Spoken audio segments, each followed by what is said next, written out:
మేము నమ్ముతున్నాము. 4 దినములు లాజరు సమాధిలో ఉన్నప్పుడు ప్రేత వస్త్రములతో లేపిన దేవుడు అని నమ్ముతున్నాము.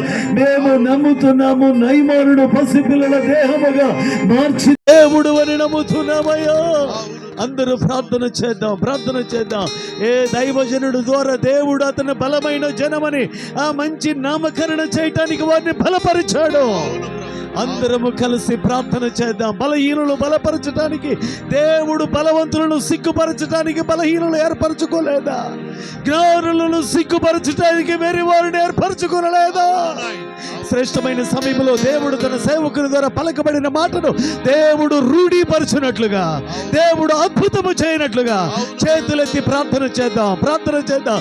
దాటిపోని దేవుడు మన మధ్య సంచరిస్తూ ఉన్నాడు కనుక, దాటిపోని దేవుడు మన మధ్యలో సంచరిస్తున్నాడు కనుక థాంక్ యూ లార్డ్. ప్రభువా, మీరు దాటిపోవద్దయ్యా. తురు సీదోను ప్రాంతంలో కనాను నాయన మొరపెడితే నువ్వు దాటిపోలేదయ్యా. తండ్రి, గుడ్డివాడు త్రోవ ప్రక్కన కూర్చొని మొరపెడితే నువ్వు దాటిపోలేని దేవుడిగా ఉన్నావయ్యా. అద్భుతమైన మీ హస్తము, మీ కనికరము నీ బాహుబిడపై చాపబడినట్లుగా ప్రార్థన చేద్దాం. అందరూ ప్రార్థన చేస్తుండగా దైవజనులు జాన్ శామ్యూల్ పాస్టర్ గారు ప్రార్థన చేస్తారు. రాబోతున్న దినములలో ఒక బలమైన పాత్రగా దేవుడు ఆ బిడ్డను చేయనట్లుగా, ఇంకను దేవుని సేవకుని ద్వారా ప్రకటించబడిన మాటలకు నీరు కట్టి ఫలింప చేస్తున్నట్లుగా ఈ మాటలు ఒక ప్రవచనాత్మకంగా దేవుడు బలపరిచి కార్యము చేయనట్లు ప్రార్థన చేసుకుందాం. అందరూ ప్రార్థనలో ఏకీబిద్ద, ఎవరు అటు ఇటు తిరగకుండా ప్రార్థన చేద్దాం. దైవజనులు ప్రార్థిస్తూ ఉంటగా ఏకీబిద్దాం. పరిశుద్ధమైన మా ప్రభువా, ఘనమైన మా తండ్రి, మీ శ్రేష్టమైన నామమున స్తోత్రాలు స్తుతులు చెల్లిస్తూ ఉన్నాం. మా ప్రభువా, నీవెంత నమ్మదగినటువంటి దేవుడు నాయన. మేము అల్పులం ప్రభువా, జ్ఞానం లేనటువంటి వారం ప్రభువా. అయ్యా, మీ కృప చొప్పున ఈనాటి వరకును మీరు మాకు క్షేమాన్ని ఇచ్చి ప్రభువా, మీరు మమ్మలను బలపరుస్తున్నందుకు స్తోత్రాలు. ఇదిగో నాయన, ఈ 12 సమయంలో మోజేస్ కుటుంబం పట్ల నీవు చేసిన నాయన ఘనమైన కార్యాలన్నిటిని బట్టి వందనాలు. ఎన్నో శ్రమలు ప్రభువా, అనేకమైన బాధల గుండా బిడ్డలను మీరు నడిపించారు ప్రభువా. నీ విడిచిపెట్టలేదు నాయన. నేనున్నాను అని ప్రభువా బిడ్డలను మీరు ధైర్యపరుస్తున్నందుకు స్తోత్రాలు. మీ ఆత్మతో నింపండి ప్రభువా. రాబోయే దినాల్లో ఘనమైన కార్యాలు బిడ్డల జీవితాల్లో వారు అనుభవించడానికి సహాయం చేయండి. ఎతిన్ మోజేస్ కొరకు మీ సన్నిధిలో ప్రార్థన చేస్తూ ఉన్నాను ప్రభా. ఎబ్బేజుని ఏ రీతిగా అయితే మీరు ఆశీర్వదించారో, ఇదిగో తన సహోదరులందరికంటే కూడా ఘనత పొందిన వానిగా మీరు చేశారు కదా ప్రభా. అయ్యా, అతడు చేసిన చిన్న ప్రార్థన మీ దృష్టికి అంగీకారంగా ఉన్నట్లుగా మేము చూస్తున్నాం. రాబోయే దినాల్లో ఎతిన్ మోజేస్ పట్ల కూడా మీ అద్భుతమైన కార్యములను జరిగించండి. అబ్రహాము కుటుంబాన్ని నీవెంతగా హెచ్చించావో, ఎంతగా ఆశీర్వాదకరంగా చేశావో, రాబోయే దినాల్లో ప్రభువా ఈ కుటుంబం పట్ల మీ ఘనమైన కార్యములను మేము చూడాలి ప్రభువా. ఇదిగో నాయన, అలాగే పెంచడానికి కూడా తల్లిదండ్రులకు జ్ఞానాన్ని ఇవ్వండి అయ్యా. ఆత్మ సంబంధమైన జ్ఞానాన్ని బిడ్డలకు దయచేయండి. ఆత్మ సంబంధమైన బలాన్ని బిడ్డలకు ఇవ్వండి ప్రభువా. ఇదిగో నాయన, బిడ్డ లోకం కొరకు కాదు నాయన, మీ కొరకే ప్రతిష్ఠించబడాలా, మీ కొరకే పెరగాల. అనేక కుటుంబాలు కట్టాలి ప్రభువా. అనేక కుటుంబాలను మీ దగ్గరికి తీసుకురావాలి ప్రభువా. అటు యోగ్యనగా, అటు బలమైన సాధనముగా బిడ్డను మీరు వాడుకోండి అయ్యా. మీ సన్నిధిలో ప్రార్థన చేస్తూ ఉన్నాను. ఇక్కడ చేరిన మమ్మల్ని అందరిని బట్టి వందనాలు. మాకు కూడా ఏదో ఒక సమస్యలు ఉంటాయి ప్రభా. ఇదిగో మీ సన్నిధిలో కూర్చున్నటువంటి మా హృదయాల్లో, మా తలంపుల్లో ఉన్న సమస్యలు ఏంటో మీరు చూస్తున్న దేవుడు నాయన. మీకు చోటిచ్చే భాగ్యం మాకు దయచేయండి. మా హృదయాల్లోనికి మీరు రండి నాయన. మీ మాటకు లోబడే మనసు మాలో ప్రతి ఒక్కరికి దయచేయండి. నీ చిత్తాన్ని గుర్తిరిగి నడిచే భాగ్యం ఇవ్వండి అయ్యా. ఈ కార్యక్రమం అంతా కూడా మీ మహిమార్థమై జరిగించమని యేసు నామమున అడిగి వేడుకొనుచున్నాను తండ్రి, ఆమేన్. ఓకే, థ్యాంక్ యూ పాస్టర్ గారు. అందరికి కూర్చుందామండి, కూర్చుందాం. ముగింపు గడిలో కూర్చుందాం. కేక్ తీసుకొస్తారు. ఓకే, మంచిది ప్రియులారా, అందరు కూర్చుందాం. మరి సమయంలో చివరి మాటలు, ముగింపు పలుకులుగా అవుట్ ఆఫ్ థ్యాంక్స్ చెప్పడానికి కుటుంబీకుల్ని, మోజెస్ని ఆహ్వానిస్తున్నాను. బాబుని కూడా తీసుకొస్తే త్వరగా కేక్ కట్ చేద్దాం, భోజనం టైం అవుతుంది. నేను పాస్టర్ గారికి వారు చాలా దూరం నుంచి వచ్చారని వారిని సవిస్తారంగా వర్తమానం చెప్పమని వారికి అవకాశం కల్పించాం. అయినప్పటికీ దైవజనులు పరిస్థితులను ఉద్దేశించి సమయానుకూలంగా వారు ముగించారు కనుక త్వరగా బాబుని తీసుకొని మీరు వచ్చినట్లయితే మనం ముగింపులోకి వద్దాం. సుగుణాల సంపన్నుడా, మీ రాక కోసం ఈ పాట. స్తుతి గానాల వారసుడా, సుగుణాల సంపన్నుడా, స్తుతి గానాల వారసుడా, జీవింతును నిత్యము నీ నీడలో, ఆస్వాదింతును నీ మాటల మకరందము, జీవింతును నిత్యము నీ నీడలో, ఆస్వాదింతును నీ మాటల మకరందము, సుగుణాల సంపన్నుడా.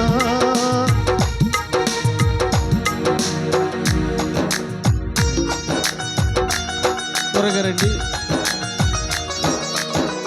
అదే సమయంలో దేవుని సేవకురాలు జాన్ శామ్యూల్ పాస్టర్ గారి యొక్క సతీమణి దైవజనాలను కూడా వేదిక మీదకి ఆహ్వానిస్తున్నాం. రండి.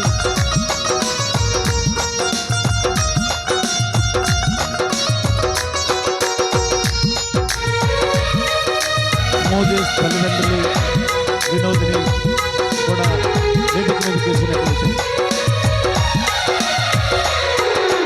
యేసయ్యా నీ కృప తలంచగానే నా శ్రమలు శ్రమలుగా అనిపించలేదే.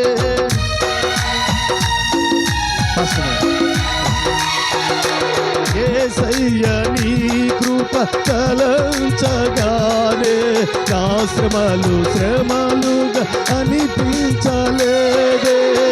నీవు నాకిచ్చే మహిమ ఎదుట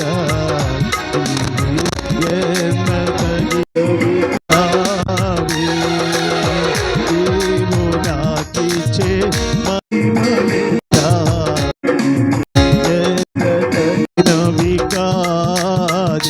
సుగుణాల సంపన్నుడా, స్తుతి గానాల వారసుడా, జీవింతును నిత్యము నీ నీడలో, స్వాదింతును నీ మాటల మకరందము. ఇజ్రాయెల్ గారు కుమారి కూడా రండి. ఇజ్రాయెల్ గారు కుమారి త్వరగా. జీవితులు నిత్యము నీ నీడలో, ఆస్వాదితులు నీ మాటల మకరందము, సుగుణాల సంపన్నుడా, స్తుతి గానాల వారసుడా, జీవితులు నిత్యము నీ నీడలో, ఆస్వాదితులు నీ మాటల మకరందము.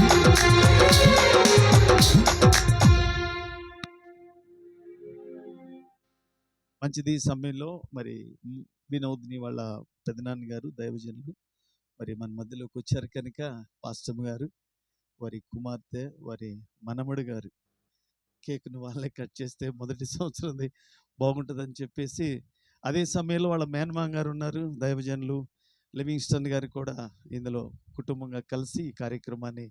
లివింగ్స్టన్, నువ్వే 2 మాటలు చెప్పాయా మీ మేనల్లుడు గురించి. అలాగే నా స్థానిక చర్చి పాస్టర్ షాలేం కూడా కలిసి. థ్యాంక్ యూ అండి. ఇటు శ్రేష్టమైనటువంటి సమయాన్ని దేవుడు అనుగ్రహించినందుకు. బైబిల్లో మాట చెప్తాను. క్షేమ అనేటువంటి పదము యూదులు వారి విశ్వాస ప్రమాణముగా దానిని వారి పిల్లలకు వారు నేర్పించేవారు అనమాట. అది ద్వితీయోపదేశ కాండము 6వ అధ్యాయంలో మనం చూస్తే క్షేమ అనేటువంటి పదం గురించి అక్కడ ప్రస్తావించినట్లుగా మనకు కనపడుతుంది. దానికి అర్థం ఏంటంటే, యూదులు మేము నమ్మేది మా దేవుడిని మాత్రమే, మా యెహోవా దేవుడిని మాత్రమే అని వారి యొక్క విశ్వాసాన్ని వారు చాటి చెప్తూ ఉంటారనమాట. సో నేటి కాలంలో కూడా తల్లిదండ్రులుగా ఉన్నటువంటి వారు బిడ్డలకు విశ్వాసములో ఎలా ఎదగాలి, దేవుణ్ణి ఎలాగ అనుసరించాలి, ప్రాముఖ్యంగా ఏంటంటే దేవుని మీద ఆధారపడటం అనేటువంటిది నేర్పించాలి. దేవుని మీద ఆధారపడటం అనేటువంటిది నేర్పించినప్పుడు ఖచ్చితంగా వారు ఒకానొక సమయంలో ఒకానొక దినములో వారు దేవుని కొరకు వాడబడుతున్నట్లుగా మనం చూస్తామన్నమాట. కాబట్టి మరి బావుగారు మోజెస్ గారికి అలాగే చెల్లి వినోదినికి నేను తెలియజేసుకునేటువంటి మాట ఏంటంటే, దేవుని పరిచయం చేయండి. మీ కుమారుడికి రాబోతున్నటువంటి కాలంలో దేవుడు మిమ్మల్ని ఆశీర్వదించి ఇంకా సంతానాన్ని దేవుడు ఇవ్వచ్చు. దేవుడిస్తున్నప్పుడు మీ బిడ్డలకు దేవుణ్ణి పరిచయం చేయండి. దేవుని మీద ఆధారపడటం నేర్పించండి. అప్పుడే సామెతలో కూడా మనం చూస్తాం, బాలుడు నడవలసిన త్రోవను నేర్పము, వాడు పెద్దవాడైనప్పుడు దాని నుండి తొలగిపోడని అంటారు. అంటే ఒకానొక వయసుకు వచ్చినప్పుడు వారు దేవుణ్ణి విడిచిపెట్టకుండా, దేవుణ్ణి మర్చిపోకుండా వారు దేవుని కొరకు జీవించేటువంటి వారుగా వారు ఉంటారు. మరి నేటి కాలంలో మనం చూస్తున్నట్లయితే నాస్తికులు ఎక్కువ మందిగా మనకు కనపడుతున్నారు. అంటే క్రైస్తత్వాన్ని విడిచిపెడుతున్నటువంటి వారు, ఏ దేవుణ్ణి నమ్మనటువంటి వారు ఉన్నారు.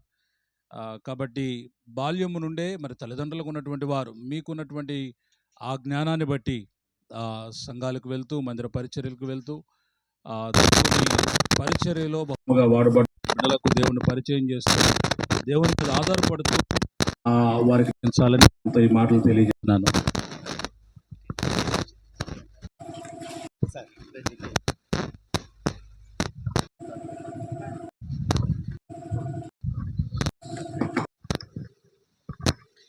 పరిశుద్ధ ప్రేమ కలిగిన ఆయన, దయగలిగిన తండ్రి, మీ పరిశుద్ధమైన పాదాలకు వందనాలు, స్తుతులు, స్తోత్రాలు నాయన.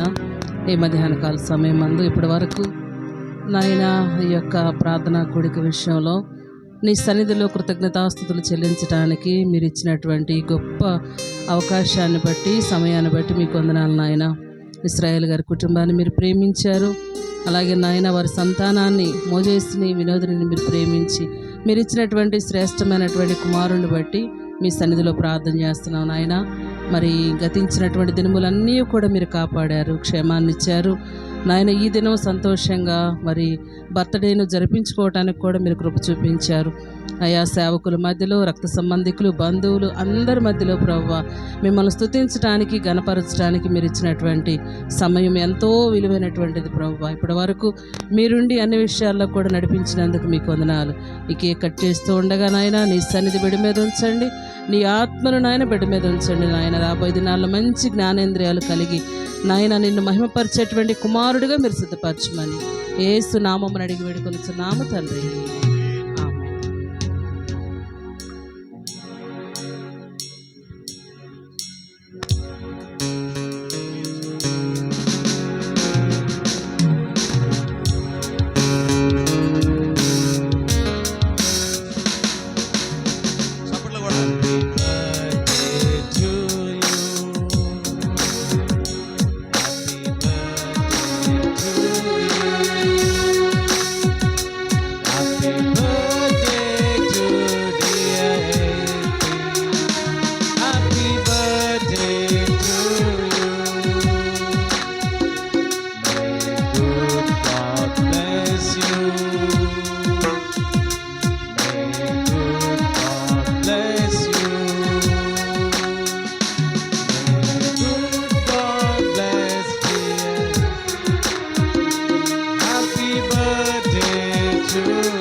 చిన్న ప్రార్థనతో కూడికను ముగించుకుందాం.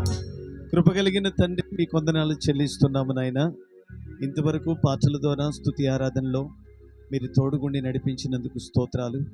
మీ సేవకులను బలపరిచి శ్రేష్టమైన అద్భుతమైన సంగతులు మీరు మాతో మాట్లాడినందుకు స్తోత్రమయ్యా.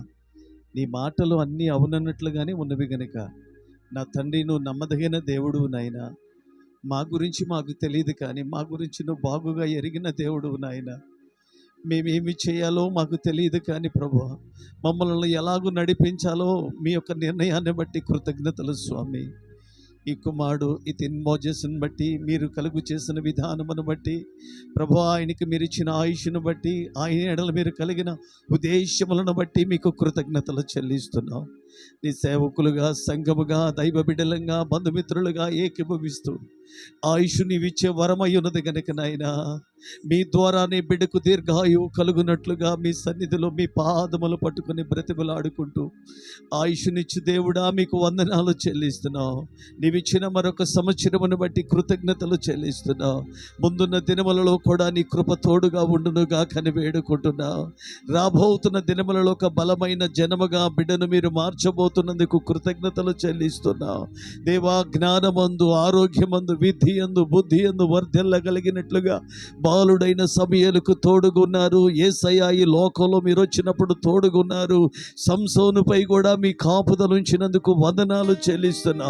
ఎదుగుదల మీ ద్వారా కలుగుతుంది కాబట్టి నాయన, కలుగు చేసిన వాడా, రూపించిన వాడా, నిర్మించిన వాడా, ఏర్పరచబడిన వాడా, నీ శక్తి కలిగిన మహత్తు కలిగిన మాటను బిడ్డ బాబు దేహములోనికి పంపించి అద్భుతమైన నిర్మాణాన్ని కలుగునట్లుగా ఓ ఆశ్చర్య కార్యమే సునామములో జరుగునుగా కని వేడుకుంటున్నా.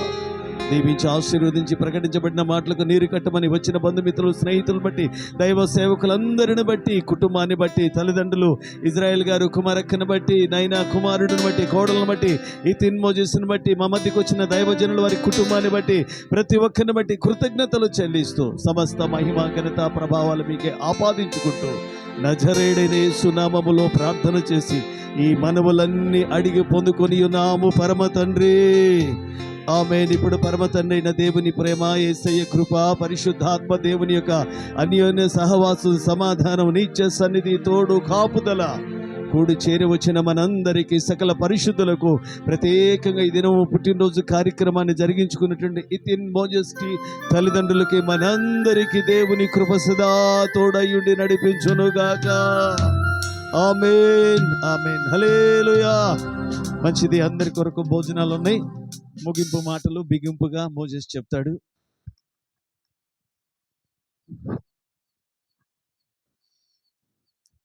అందరికీ ప్రభువైన యేసుక్రీస్తు వారి నామం పేరిట వందనాలు తెలియజేసుకుంటున్నానండి. నా ఆహ్వానాన్ని మన్నించి నా తండ్రి వంటి వారు, నేను మావయ్య గారు, మీరు ఇక మ్యారేజ్ కాలేదు, బాబు పుట్టినరోజు, మీరు నర్సరావుపేట రావాలి, మీ వాక్యము మా గృహంలో కంపల్సరీగా మేము వినాలని ఆశపడుతున్నాము.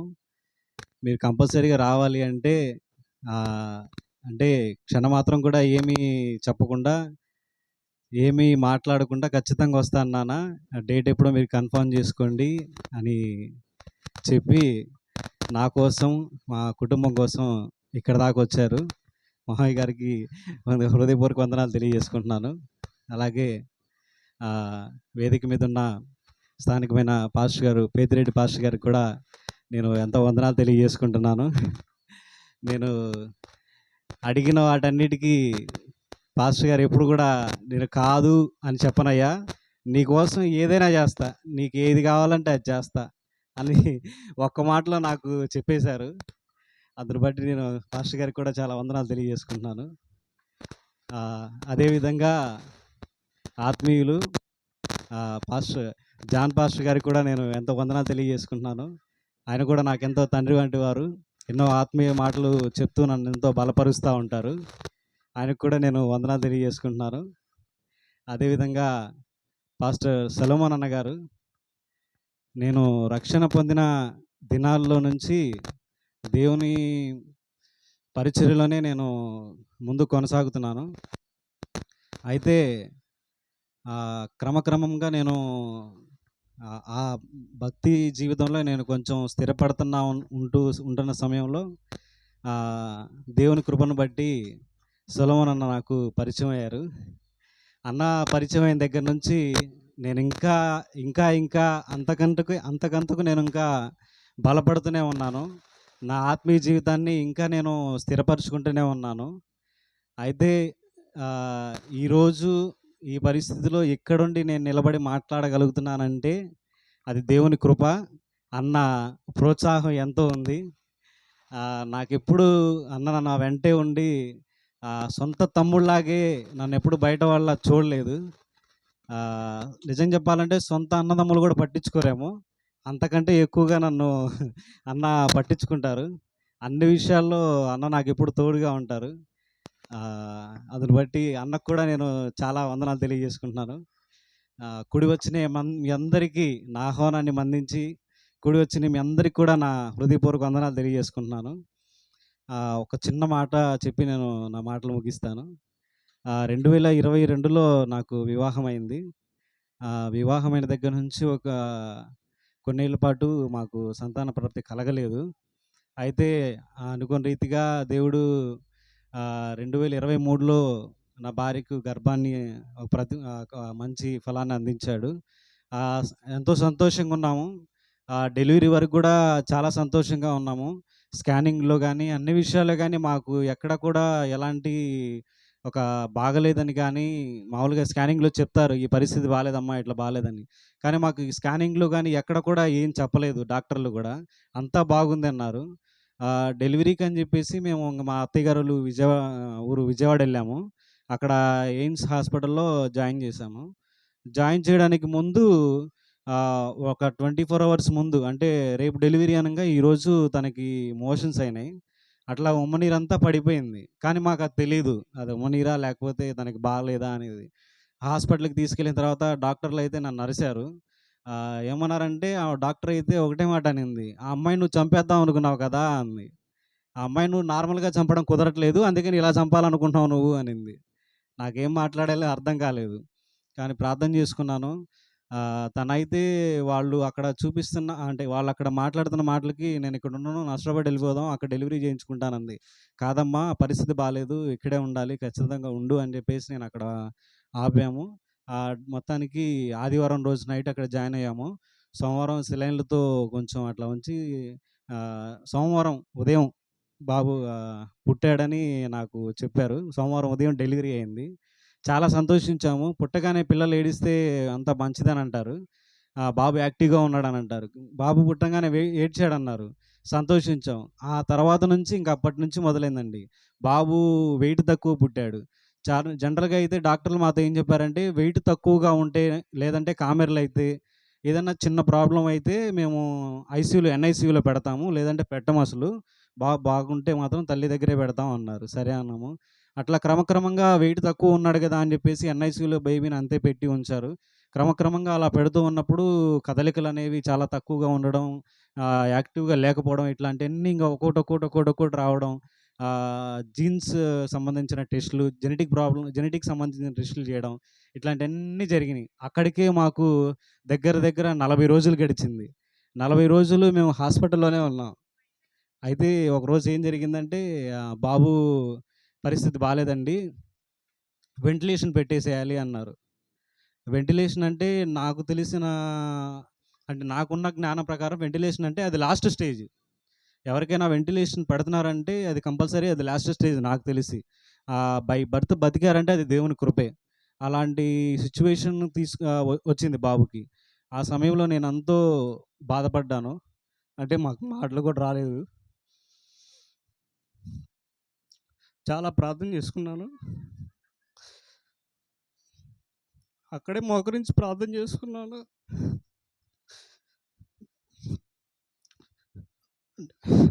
తెలుసో తెలియకో నేను చేసిన పాపాలు, నా పితరుల పాపాలు అన్నీ దేవుని ఎదుట నేను ఒప్పుకున్నాను. నేను మంచోడిని కాదయ్యా, నేను చేసిన పాపాలు చాలా ఉన్నాయి, నేను ఒప్పుకున్నాను. సేవకులకి అందరికీ నేను చెప్పాను. జాన్ మావయ్య గారికి కూడా అందరూ ప్రార్థన చేశారు. నాకెంతో ధైర్యం చెప్పారు. పెళ్ళైన తర్వాత చాలా రోజుల తర్వాత దేవుడిచ్చిన బహుమానం అనుకున్నాం. అదే సమయంలో అత్తయ్య గారికి కూడా హెల్త్ బాగాలేదు. ఆమెను కూడా అంతకుముందు నుంచే హాస్పిటల్‌లో చూపిస్తా ఉన్నాను. బాబుకి అలా బాలేదని తెలిసిన తర్వాత అత్తయ్య గారు కూడా చాలా డల్ అయిపోయారు. పరిస్థితి చాలా అంటే చాలా తెలియకుండానే ఎయిమ్స్ హాస్పిటల్‌లో కథలని ఒక 4 గోడల మధ్యలో ఉన్నట్టు అనిపించింది నాకు. 2 నెలల పాటు హాస్పిటల్‌లోనే, బయట ప్రపంచం తెలియకుండా హాస్పిటల్‌లోనే ఉన్నాను. ఎందుకు ఇలా జరిగిందని ప్రశ్న వేయడానికి కూడా నేను అర్హుడిని కాదని నేను అనుకున్నాను అప్పుడు. అప్పుడు ఒకటే ప్రార్థన చేసుకున్నాను. నాకెందుకు ఇలా జరిగింది? జనరల్‌గా అయితే మనకేదైనా కష్టం వస్తే ఖచ్చితంగా అనుకునే మాట, మనసులో అనుకునే మాట, మాకే ఎందుకు ఇలా జరిగింది? నాకే ఎందుకు ఇలా జరిగిందని. కానీ నేను ఆ మాట అనుకోలేదు. ఎందుకంటే భూమి మీద నేను ఒక మనిషిగా పుట్టిన తర్వాత ఖచ్చితంగా పుట్టిన దగ్గర నుంచి చనిపోయే వరకు చిన్న తప్పైనా చేయకుండా ఎవరు ఉండరు. కానీ ఆహ్, ఒక మనిషి జీవితానికి నిజమైన అర్థం తెలుసుకునే వరకు ఎన్నో పాపాలు చేస్తూ ఉంటాము. కొన్ని కొన్ని అయినా కానీ చేస్తూనే ఉంటాము. అలాంటివి నేను ఆహ్, చేశానని నేను ఒప్పుకున్నాను దేవుని దగ్గర. నేను మంచోడినని చెప్పట్లేదు. నేను చేసిన పాపాలు ఉన్నాయ్యా. నాకే ఎందుకు ఇలా జరిగింది నేనైతే అస్సలు అడగను. దానికి నేను అర్హుడిని కాదు. కానీ ఎందుకు ఇలా జరిగిందో నీకే తెలుసు. ఇది ఎందుకు జరిగిందని నేను ప్రశ్నించాను.